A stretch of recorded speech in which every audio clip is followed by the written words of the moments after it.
Assalamualaikum warahmatullahi wabarakatuh.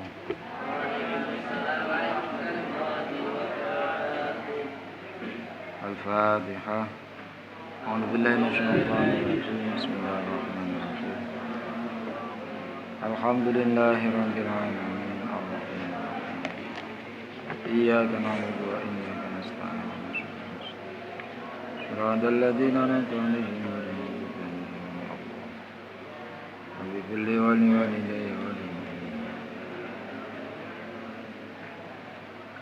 Bismillahirrahmanirrahim. Alhamdulillahirabbil alamin wassalatu wassalamu ala asyrofil anbiya'i wal mursalin Sayyidina Muhammadin wa ala alihi wa ashabihi ajma'in. Qali subhanaka la ilma lana illa ma 'allamtana innaka antal alimul hakim. Wa qala rabbi shrah li sadri wa yassir li amri wahlul 'uqdatam min lisani yafqahu qawli. Bismillahirrahmanirrahim. Kita lanjutkan setelah kemarin sedikit kita ulas tentang Fatihah, kemudian sedikit fadilah tentang Fatihah. Ada keutamaan yang utama dari surah Fatihah, yang mana surah Fatihah itu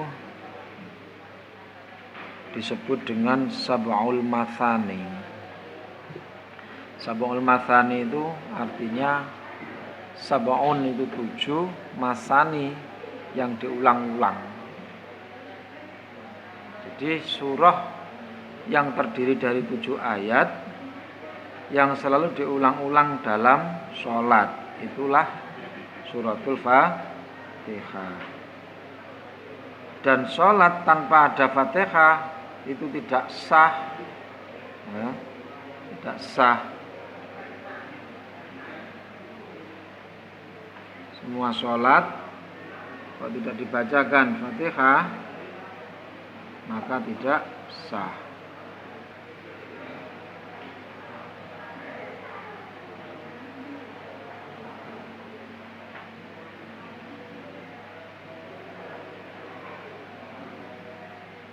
Bagaimana dalam surat Al-Hijr disebutkan walaqad atainaka sab'an minal mathani wal Qur'anal azim. Buka. Jadi sungguh telah aku berikan padamu 7 ayat minal mathani yang diulang-ulang, wal Qur'ani atau wal Qur'ana, dan aku berikan padamu Al-Qur'an al-azim yang agung.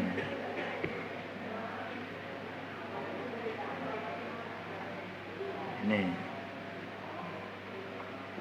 walaqad atainaka sab'an minal mathani wal Qur'anal azim dalam surah Al-Hijr ayat 87.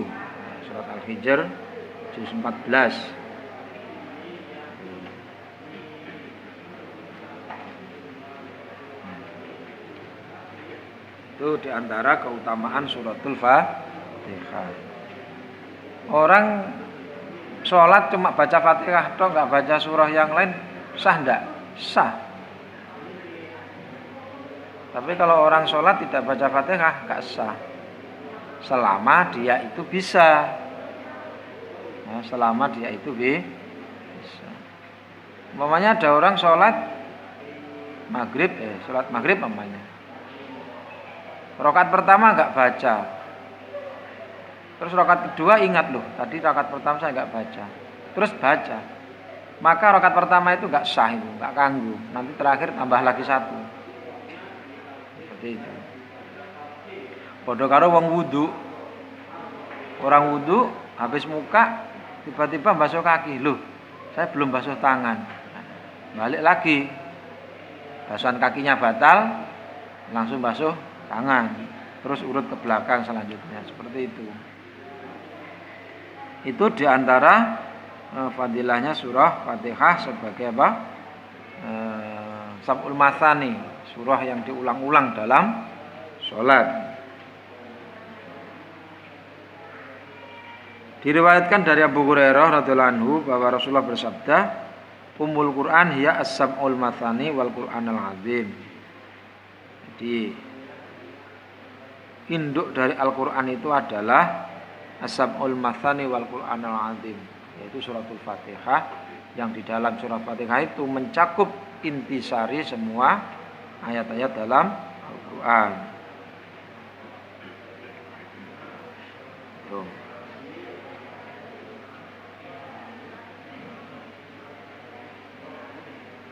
Ada sebuah riwayat yang diriwayatkan oleh Abu Hurairah bahwa ketika seseorang itu sholat dan baca Alhamdulillahirabbil alamin, maka Allah menyampaikan kepada malaikat, wahai malaikat, lihat, hambaku sedang memujiku. Kemudian dilanjutkan baca lagi Ar-Rahmanir Rahim, wahai malaikat, hambaku sedang memujiku. Maliki yaumiddin, wahai malaikat, hambaku sedang memujiku. Nah, ketika membaca iyyaka na'budu wa iyyaka nasta'in, hanya kepadamu aku menyembah dan hanya kepadamu aku mohon pertolongan, maka Allah mengatakan, wahai malaikat, saksikan ini antara aku dan hambaku, apa yang dia minta aku kabulkan. Jadi lek salat kae senajan to keadaan kaya apa, la wae Fatihah ki sing apik itu lho. Dingen-ngen sing apik. Walaupun tau wis hafal to. Hafale sak menit apa sak detik langsung rampung. Apalagi lek tarawih sing luwih banter. Walin iki maca apa ngono. Nah, dibaca apa itu? Nah, jangan seperti itu. Itu sama halnya melecehkan Al-Qur'an itu sendiri. Al-Qur'an itu kalamullah. Sekarang diibaratkan begini. Kamu menulis surat. Ya, terus diberikan pada orang yang kamu tuju. Kamu maca nih. Kamu yakin dia paham yang baca itu? Kamu yakin yang baca itu ngerti maksudnya? Tidak kan? Apalagi ini kalamullah yang mulia. Maca kaya ngono padha karo melecehkan toh. Ini. Jadi makanya ada kata-kata Rasulullah itu, Al-Qur'an itu bisa menjadi syafaat bagi pembacanya, juga bisa menjadi laknat bagi pembacanya. Siapa yang mendapat syafaat? Yang betul-betul memperhatikan. Macane sing apik seperti itu. Nah, Allah mengajari pada kita apa yang dia minta, yang paling utama tidak ada lain adalah agar kita diberi petunjuk sebagaimana Allah memberi petunjuk kepada orang-orang yang soleh dari para nabi, para rasul, dan orang-orang yang soleh lainnya. Itu yang paling kita minta. Jadi Al-Quran ngajari kita itu ihdinas siratal mustaqim. Tunjukkan aku ke jalan yang lurus. Bukan berilah aku uang, berilah aku pangkat, berilah aku... Bukan. Orang kalau sudah mendapat hidayah dari Allah, itu mengalahkan segala-galanya.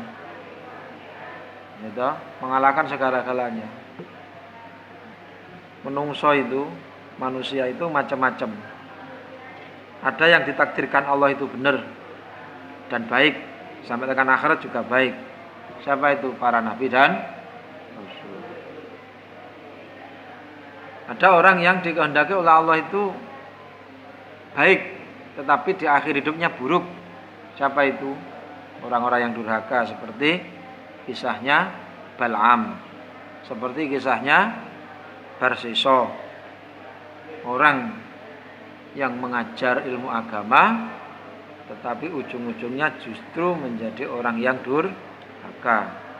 Itu Allah menghendaki bermanfaat, hidup baik di dunia tapi akhirat tidak ada apa-apa.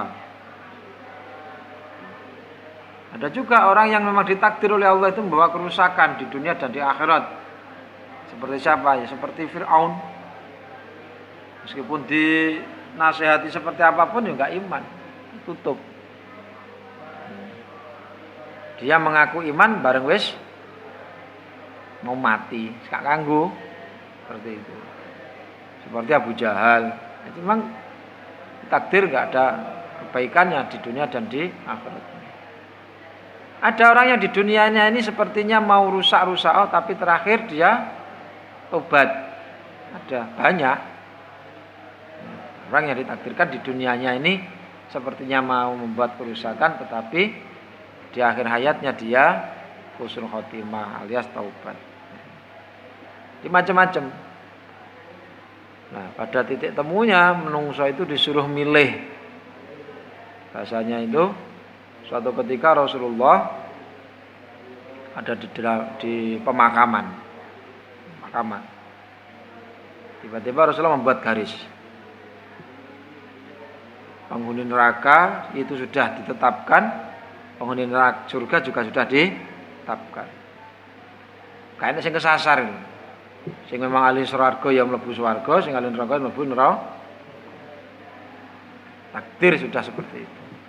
Lah kalau para sahabat bertanya, lah kalau begitu apa gunanya kita beramal? Kalau memang kita ini nanti ditakdir jadi ahli surga, kok kita ini beramal baik ya percuma juga.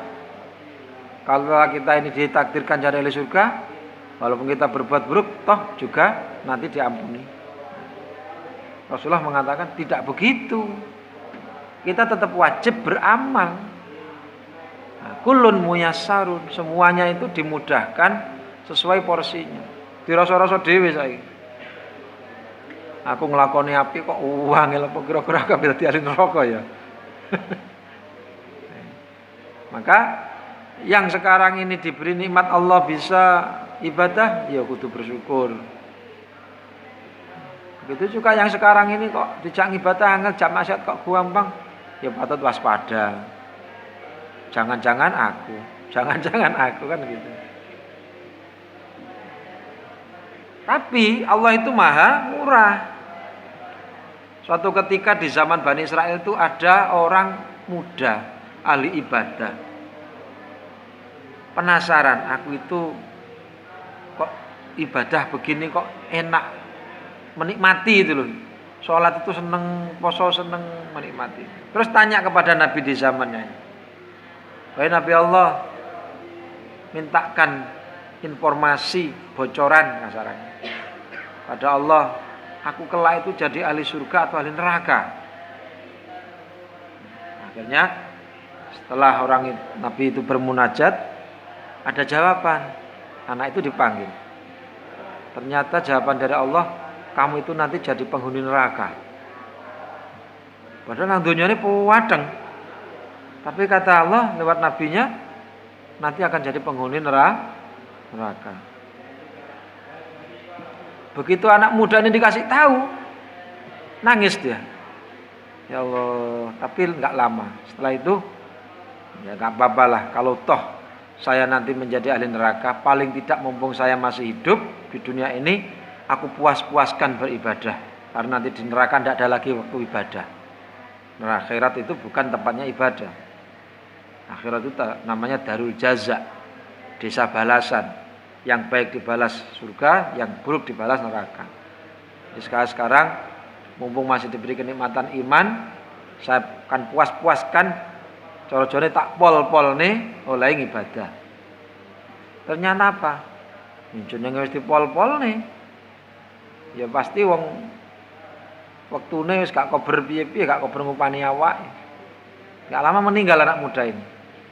Nah, ternyata ketika meninggal dia diterima oleh Allah amal ibadahnya dan dirubah takdirnya yang semula ahli neraka menjadi ahli surga. Nanti makanya kunci ning ibadah itu seneng, menikmati gitu loh, menikmati. Kalau awakmu main HP kan seneng. Padha karo ngono. Nikmatilah sholatmu itu ya kayak begitu. Awakmu wong lek mangan padha-padha makan toh. Mangan sing panganane enak karo mangan gak enak piye? Lek manganan enak ada dua kemungkinan. Ndang-ndang dintekne kaya ndang-ndang wis. Gitu. Utawa gak dipangan. Tapi lek pangan enak. Ada kalanya yo ndang-ndang dintekne selak dijaluk kancane karena medit atau dinikmat-nikmatkan. Setiap gigitan itu betul-betul terasa. Dadi iso ngarani, oh panganan iki kurang uyah, oh panganan iki kakean iki, oh panganan iki rasa mirine atau mericone ngono bisa.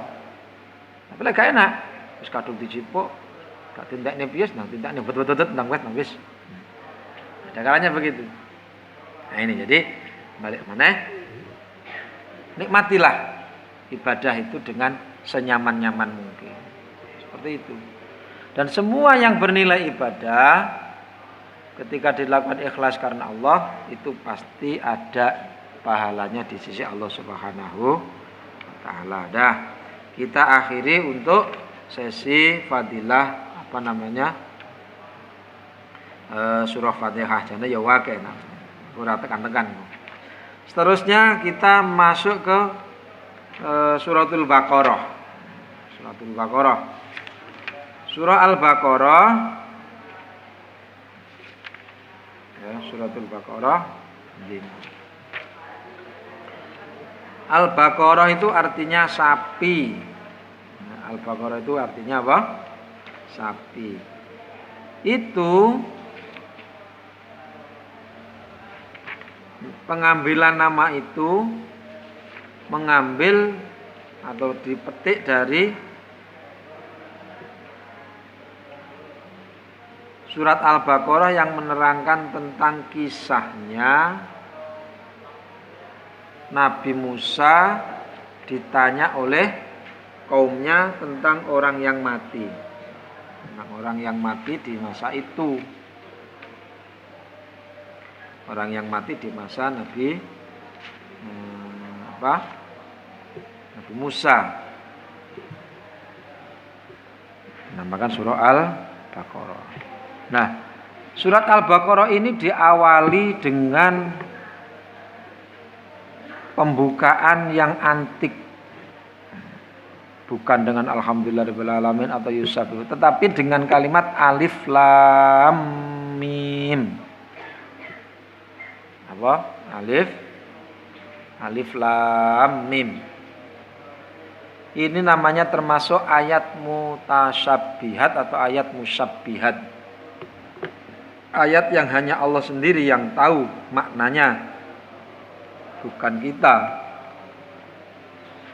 Walaupun toh dalam Al-Quran itu kan dzalikal kitabul la raiba fih hudal lil muttaqin. Tapi ada beberapa kalimat atau ayat yang memang tidak diterangkan secara khusus, tidak terangkan secara khusus oleh Allah maupun oleh Rasulullah. Banyak ahli-ahli tafsir yang menafsirkan alif lam mim itu. Ada mengatakan alif lam mim berarti dalam surat Al-Baqarah ini surah atau huruf-huruf yang dipakai yang paling banyak itu alif, lam dan mim. Ada mengatakan alif lam mim itu kalau dibacakan alamun itu sakit. Berarti menceritakan banyak-banyak tentang penderitaan atau siksaan umat-umat terdahulu yang ingkar. Seperti kisah-kisah masa zaman dahulu. Macam-macam. Tapi hanya Allah sendiri yang tahu. Hanya Allah sendiri yang tahu. Di awal ayat itu disebutkan dzalikal kitabul la raiba fih. Dzalika itu isim isyarah, ya. Apa? Isim isyarah. Isyarah itu apa? Isyarat. Ini, itu, itu. Ini dekat, itu agak jauh dikit. Itu wadoh. Ya kan awang Jawa kan iki, kuwi, wae. Ya kan? Kai lu. Kai panjang. Nah di sini dzalikal kitabu, itulah kitab la raiba fih yang tidak ada keraguan di dalamnya, hudan sebagai petunjuk lil muttaqin bagi orang yang bertakwa. Kan aneh toh. Wong Qur'ane nang kene kok itu iki lho piye maksudnya? Hah? Ya ora? Itu loh kitab yang tidak ada keraguan di dalamnya sama sekali. Loh, ini nang kene kan? Nah kok kata-katanya pakai itu ki piye? Itu kalau dalam ilmu balaghah mengandung makna ihtimam, mengandung makna cara kasar mencari perhatian. Ada kali mengatakan zalika bermakna ini. Nah, tergantung di sini khitabnya siapa, yang diomongi iki sapa. Sing diomongi kalau kata-katanya zalika, ka itu kamu yang dikhitabi itu mestinya ya Kanjeng Nabi toh. Tapi kok itu? Ini mengambil pelajaran di sini mengandung tantangan. Al-Qur'an di sini kok dikatakan itu. Maksudnya di antaranya tafsirnya itu banyak orang-orang yang membaca Quran tetapi tidak bisa mengambil nilai manfaat dari Al-Quran. Nih, mulanya di sini tegaskan hudan lil muttaqin. Al-Quran itu bisa menjadi petunjuk hanya bagi orang yang bertakwa. Lah gak bertakwa gak enak gunane. Ya, ya ora. Sama sampean punya panduan bawa mobil, ya, rambu-rambu untuk dapat SIM kan, enak ujian itu, ujian, panduan. Kalau ada jalan perempatan, kok kamu belok kiri atau kamu belok kanan, maka harus nunggu mobil yang dari mana duluan. Nah, dan seterusnya kan ada panduan seperti itu. Nah sekarang kamu paham itu, kamu baca itu bolak-balik, tapi pada kenyataan kowe lampu merah nyerobot terus. Kuwi guna gak kuwi panduane? Tidak guna. Makanya segini katakan hudan lil muttaqin. Quran ini bisa menjadi petunjuk hanya bagi yang bertakwa. Berarti kangge sing gak bertakwa, gak kanggo. Terus sing takwa ki sapa? Dijelaskan oleh Allah, alladzina yu'minuna bil ghaib, yaitu orang-orang yang beriman terhadap perkara yang gaib. Satu. Yang gaib itu siapa? Baik gaib secara pandangan mata maupun gaib karena belum terjadi. Gaib sing secara pandangan mata ada yang saat ini gaibnya karena terbatasnya mata, ada karenanya memang tidak bisa kita jumpai secara panca indera. Apa kuwi? Contohnya kayak kuman. Kumannya apa ketok nang mripat kuwi? Gak ketok toh? Baru kalau pakai alat mikroskop ketok. Ya kan? Baru percaya. Ada kalanya yang memang panca indera kita nggak bisa merasakan, tetapi hati bisa. Siapa? Adanya Allah. Ini adanya Allah. Nizal. Piye lek ndelok pangeran ora iso. Tapi adanya alam dan sebagainya kan enggak mungkin nek ana sing gawe. Mosane ujuk-ujuk wong awak menang kamarmu moro-moro sego ngono. Lho, sapa nggawa iki? Sapa gawe iki? Gitu kan? Apalagi dunia seisinya kayak begini besar. Tidak mungkin mak ujuk-ujuk enek ngono. Mak bedunduk enek ngono enggak mungkin. Pasti ada yang bikin. Cuma kita tidak mampu melihatnya karena keterbatasan indera kita. Apalagi di antaranya Allah itu latif, maha lembut. Setingkat di bawahnya yang maha lembut lagi ciptaan Allah adalah para malaikat. Terus para jin. Jin itu ya kelompoknya dewe-dewe, golongan iblis itu ya jin. Setan ya jin. Gitu.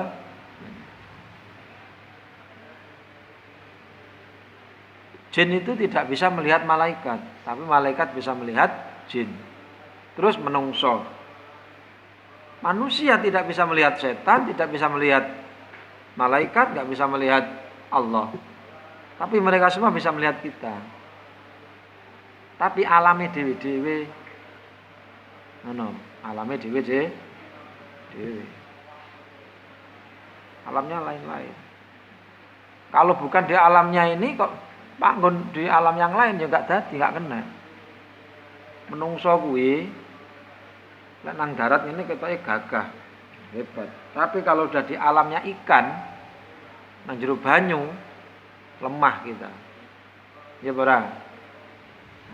Kita di daratan ini kuat. Tapi kalau kita di alamnya burung, ayo, piye kowe? Telek imprit ini wis bingung kowe. Ayo.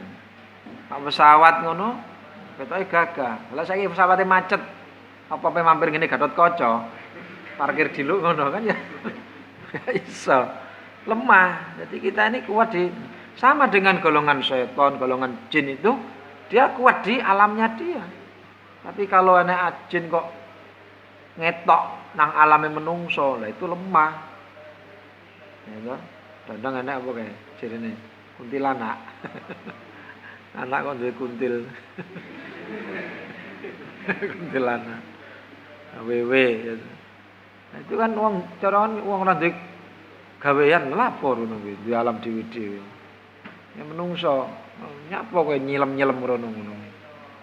Menungso nyilem nang jero banyu kalah karo hiu. Ya kan? Pangan karo hiu. Tapi lek hiu di daratan disate karo arek-arek. Padha ngono kuwi, kalah. Cuma punya alam sendiri. Nah, terus apa lagi? Termasuk yang gaib, gaib di dunia seperti itu. Ada lagi gaib nanti di akhirat, apa itu? Surga, neraka. Kalau di alam barzah ya pertanyaan malaikat, fitnah kubur, siksa kubur, nikmat kubur itu gaib saat ini gak ketok, gak roh awake dhewe. Hanya orang-orang yang sudah masuk ke alam itu yang merasakan. Wis mati baru ngerti alam barzah dan seterusnya. Sampai nanti setelah kiamat tiba di akhirat kita harus yakin akan adanya mahsyar, adanya hisab. Mahsyar itu tempat berkumpul. Mahsyar itu artinya tempat kumpul. Lek dia katakan padang mahsyar itu ora-ora tempat kumpul. Seperti padang Arafah. Terus harus percaya adanya sirat. Sirat itu titian. Jadi dari tempat kumpul itu masuk ke surga itu lewat titian. Nek ngamale apik bisa seperti kilat lap tekan gen. Ana sing kenduk. Ya. Saya lek wong nang donya sampe padha ngono, duwite akeh ya tuku Ferrari. Kecepatane 400 km per jam. Wing ngono. Terus sempat noleh wis ilang. Atau kayak pesawat jet. Kecepatannya 1000 km per jam. Sepenting duwe duit gitu tuku to. Lek gak duwe ya numpak ae butuh duit. Sama seperti itu. Di akhirat juga begitu. Maka kalau kita kepengen nanti ketika lewat sirat itu nyaman, ya mulai sekarang dari nikmat-nikmat yang Allah berikan itu dientek nang donya. Ditabung gawe naik kendaraan di sana nanti. Lewat apa? Sedekah, lewat apa? Kurban, dan sebagainya. Itu cara. Tapi duit gak duwe gitu ya. Ya cok kelangan akal, ganti wiridan sing padeng. Ya, ngaji sing padeng, poso sing padeng, seperti itu. Saiki modal bondoran duwe, padeng ora, alah kalamat kaya kul kowe. Ngerti kul kowe? Genduk. Ya ta, makane gremet. Begitu dioglek dalane disalib karo kanyane, wing ngono langsung munyer, ceblok dhewe. Wis parah lek ngono. Ya, semoga-moga awake dhewe tidak sampai begitu. Nah, terus percaya lagi surga, percaya lagi neraka. Terus percaya lagi dengan namanya haud. Haud itu apa dong? Telaga. Semua nabi punya telaga. Umat-umatnya para nabi itu nanti diberi air minum dari telaganya. Nah, Rasulullah itu punya telaga namanya Salsabil. Nah, ada lagi telaga Kausar. Orang kalau minum itu tidak akan haus selama-lamanya. Terus percaya dengan syafaat. Syafaat pertolongan. Syafaat itu pertolongan. Pertolongan Allah yang diberikan kepada para nabi, para syuhada, dan para guru. Yang dengan izin tadi itu digunakan untuk mensyafaati umatnya, mensyafaati keluarganya, mensyafaati para murid pengikutnya. Seperti itu. Nah, orang yang telah diberi syafaat asalnya di neraka karena banyak amal buruknya didiskon dari istilahnya. diskon. Cara saiki ngono wong tahanan itu dapat remisi. Waya penjara 10 tahun dapat remisi 9 tahun. Kalau perilakunya apik dapatnya remisi jadi 8 tahun. Nah, terus begitu. Makanya kadang-kadang kalau hari ulang tahun Republik Indonesia itu pasti kan ada remisi untuk para tahanan-tahanan para narapidana. Iki akhlaknya apik. Ini sing asale seumur hidup dipotong. Seperti itu. Namanya remisi. Sama di akhirat nanti kabeh wong ini mesti mlebu neraka, kabeh semua. Masuk sing ayu, sing elek mlebu kabeh. Sampai sing ngomong barang iya. Lho iya.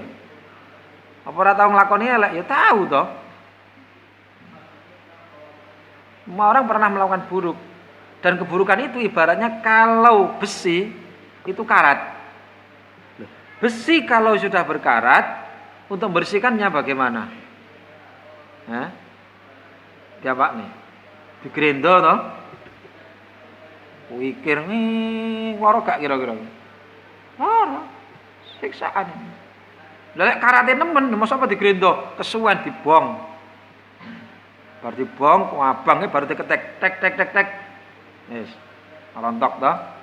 Semua kayak gitu nanti.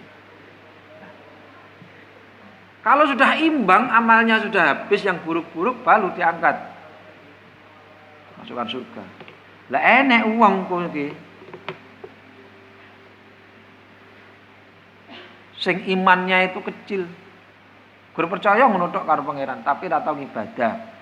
Lah kuwi suwi kuwi.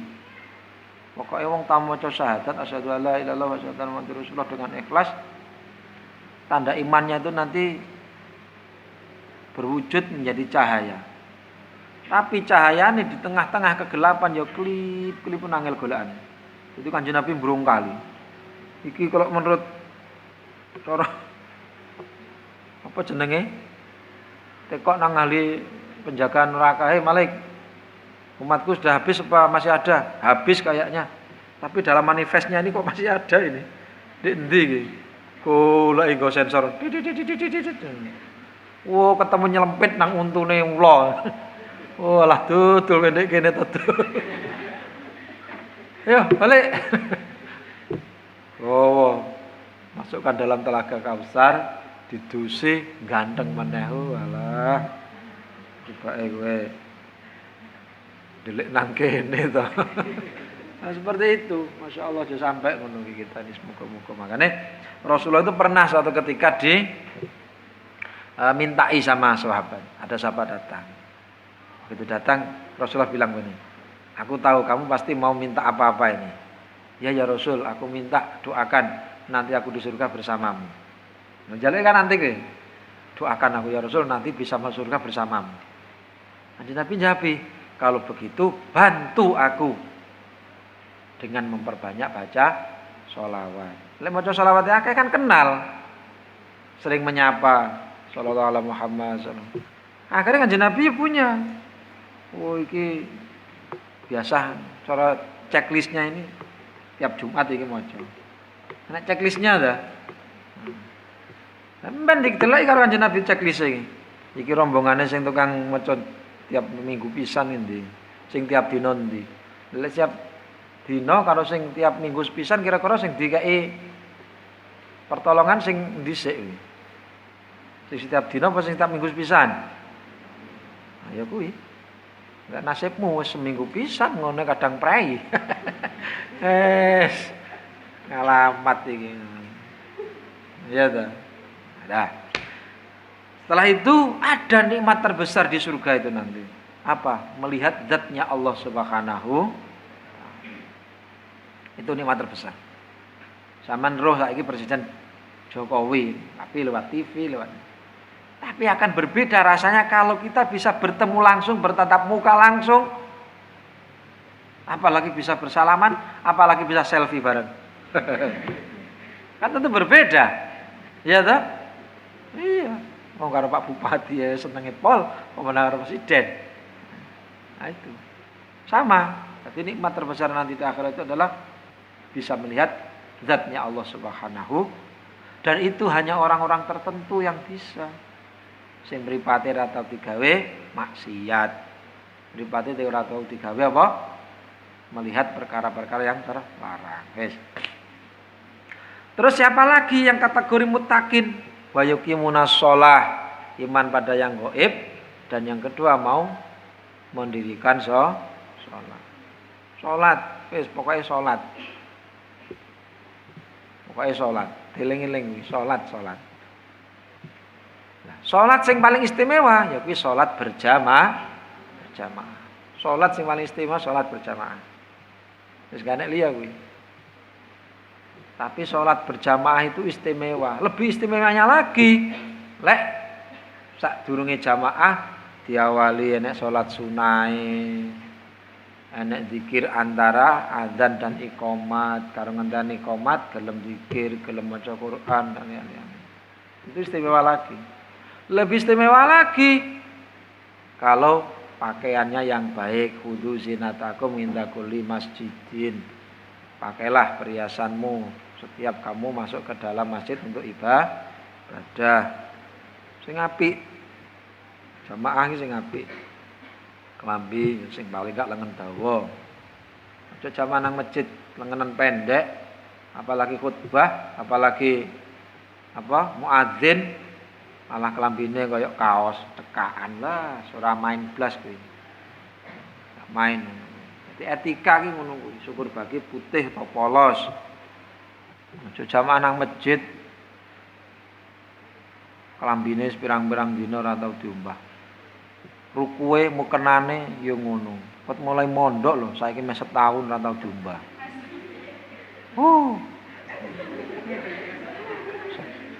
Sandinge itu lho batin iki jane ambune telek cecak apa ambune ruko.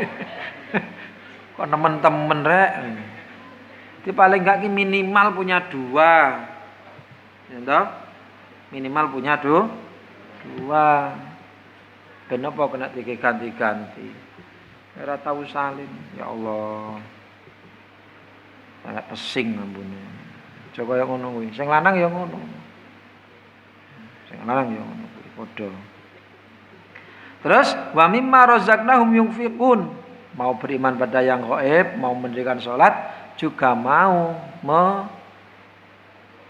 menginfakkan sebagian dari yang Allah rizkikan padanya. Diinfakkan di mana? Di jalan Allah. Diinfakkan di jalan Allah iki maksudnya piye? Ya ora kudu bangun masjid ngono kuwi ya ora. Dibelanjakan untuk sesuatu yang bernilai manfaat. Ya apa? Kene fakir miskin, sedekah.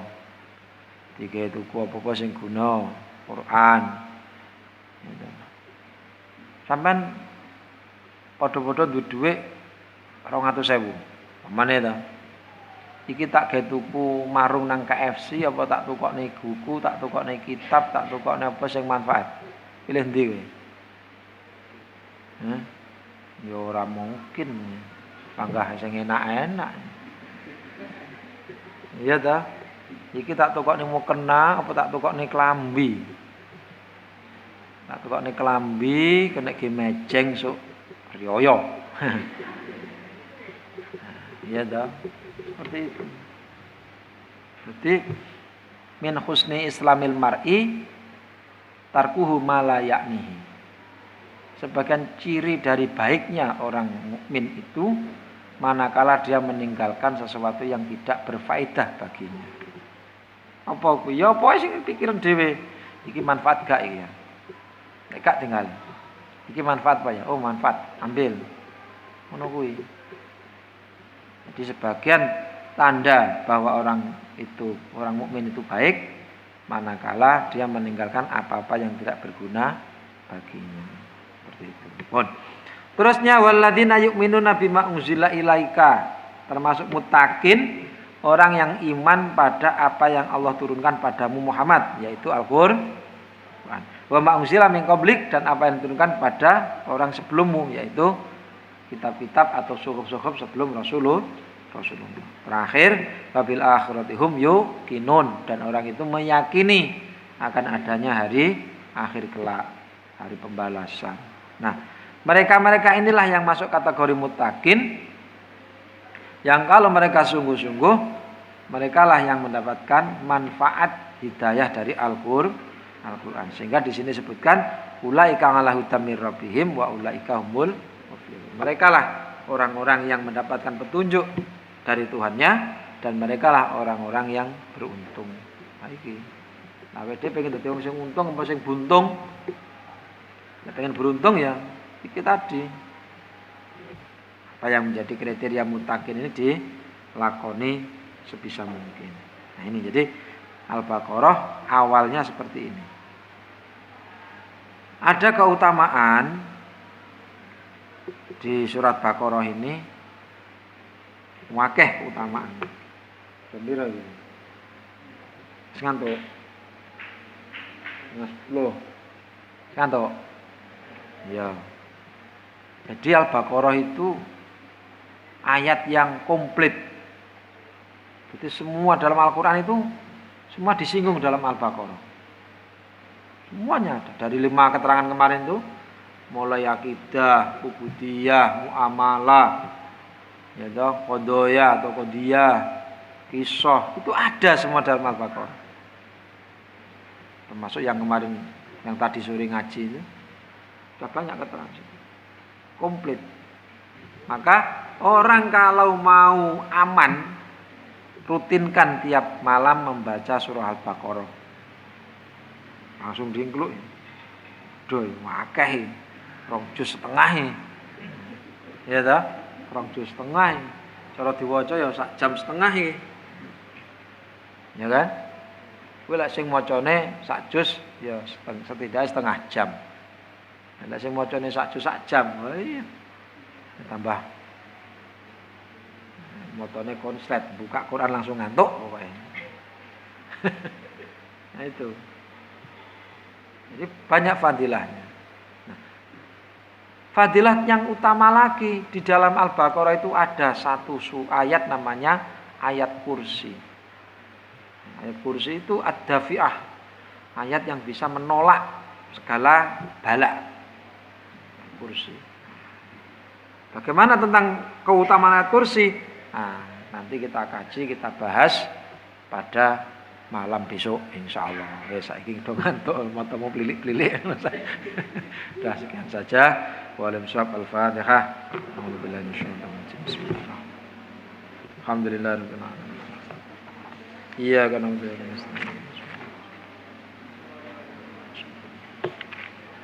Bismillahirrahmanirrahim. Alimum bi asrari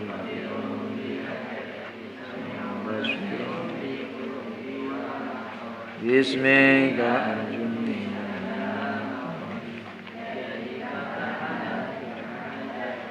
Assalamualaikum warahmatullahi wabarakatuh.